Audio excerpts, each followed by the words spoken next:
તાપી નદીના તટે વસેલું સુરત શહેર અનેક ઐતિહાસિક સ્થળો આવેલા છે જે સુરતના ઇતિહાસની યાદો તાજી કરે છે। સુરતમાં 400 વર્ષ જૂની શિવાજી મહારાજની સુરંગ વિશે આજે અમે તમને અમારા ચેનલના માધ્યમ દ્વારા જણાવીશું। સૌ કોઈ જાણે છે કે શિવાજી મહારાજ સુરતના અનેક સ્થળો સાથે શિવાજી મહારાજનું જોડાણ છે। ત્યારે સુરતના દુંભાલ વિસ્તારમાં આવેલ દુંભાલ નરેશ મંદિરમાં એક પૌરાણિક સ્થળ છે જે 400 થી પણ વધુ વર્ષ જૂની શિવાજી મહારાજની સુરંગ માટે જાણીતું છે। આ સુરંગનો સંબંધ શિવાજી મહારાજના સમય સાથે હોવાનું માનવામાં આવે છે અને તે સુરતના ઇતિહાસનો એક મહત્વપૂર્ણ ભાગ છે। સુરંગ અને તેનું રહસ્ય। આ પ્રાચીન સુરંગ દુંભાલ નરેશ મંદિરમાં આવેલી છે। એવી માન્યતા છે કે જ્યારે શિવાજી મહારાજ સુરત આવતા હતા ત્યારે તેઓ આ સુરંગનો ઉપયોગ કરતા હતા। આ સુરંગ ચોક બજારના લાલ કિલ્લા સુધી પહોંચતી હોવાની પણ માહિતી છે જે તે સમયે તેની સુરક્ષાત્મક અને વ્યૂહાત્મક મહત્વ દર્શાવે છે। સુરંગની અંદર એક દુર્લભ લલિતાંબિકા યંત્ર પણ સ્થાપિત કરવામાં આવ્યું છે જે તેની આધ્યાત્મિક અને ઐતિહાસિક મૂલ્યમાં વધારો કરે છે। આ મંદિરની સ્થાપના પણ શિવાજી મહારાજના સમયમાં થઈ હોવાનું કહેવાય છે।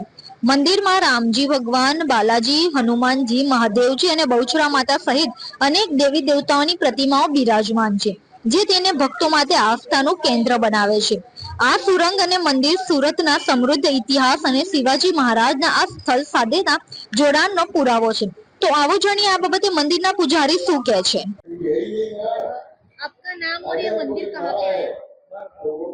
हमारा नाम है जतिनगिरी अनिलगिरी गोस्वामी। ये छत्रपति शिवाजी महाराज के टाइम का मंदिर है। उनके गुरु समर्थ रामदास स्वामी जी ने हनुमान जी की प्राण प्रतिष्ठा किया है। यहाँ पर इतिहास में जो अपन सुनते हैं कि शिवाजी महाराज सूरत में आए थे, तो वो है ये जगह जहाँ पर से यहाँ शिवाजी महाराज ने अंडरग्राउंड रास्ता बनाया था जो यहाँ से चौक बाजार किले में निकलता है। और यहाँ प्राचीन 450-500 साल पुराना ये मंदिर है। और यहाँ पर शिवाजी महाराज आए थे, उनके गुरु के हाथ से स्थापित किया हनुमान जी का मूर्ति का पूजा करने के बाद में उन्होंने अंडरग्राउंड सुरंग बनाई थी जो यहाँ से चौक बाजार किले में निकलती है।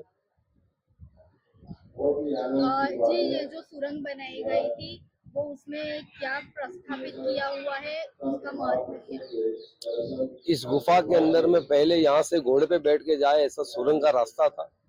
फिर 100 साल, 150 साल, 200 साल पहले हमारे पूर्वजों ने यहाँ ललिता यंत्र का स्थापना किया हुआ है जो आप गुफा में आप दर्शन कर सकोगे। और शिवाजी महाराज यंत्र जो है वो ललिता यंत्र है। 51 शक्तिपीठ का इनमें समन्वय है।